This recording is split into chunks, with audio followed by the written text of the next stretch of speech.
Alright, so in this tutorial I'm going to show you how to make a shirt collar that is this standard.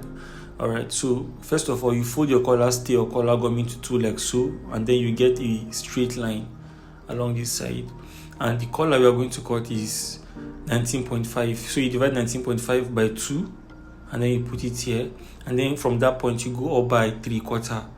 You can see that. So on that 3/4 point you mark it and then you roll a line. That's the point there. So what you do now, you carry the collar you are cutting, you see it, you get the middle on the back side, the middle, and then you put it like so, and then on that line you are going to mark the point where the front of the shirt joins with the back. You can see that. So from that point you are going to create a curve that joins with that 3/4 point we marked earlier.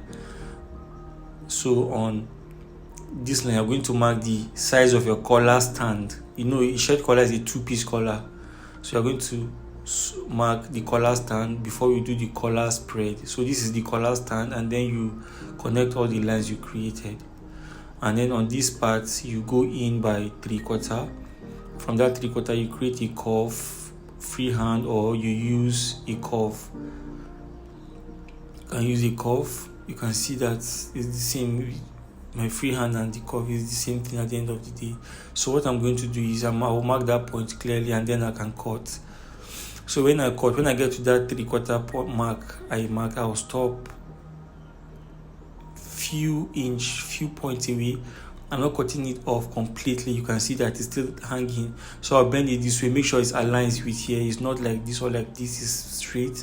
So I'm going to trace this part like so, and then on this part I'll just mark it, and then I can turn it back, and from that point I marked, I'll go up by half or 3/4. In this case I'm going up by 3/4. You can go up more than that or lower than that depending on how big you want your collar spread to be. So whatever you get here, you bring it up here and mark it and roll a straight line. Okay, now from that point where the curve starts, you mark it.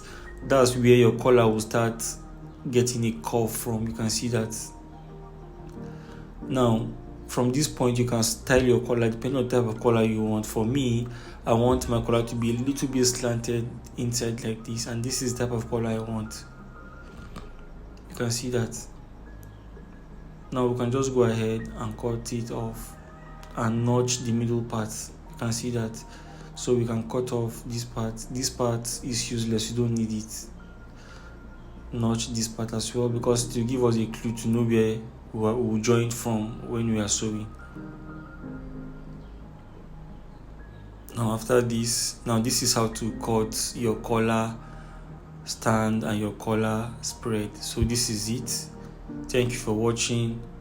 At the end of the day, you should get a collar like this. I'm going to do a tutorial that will explain to you how to make the collar and how to fix it.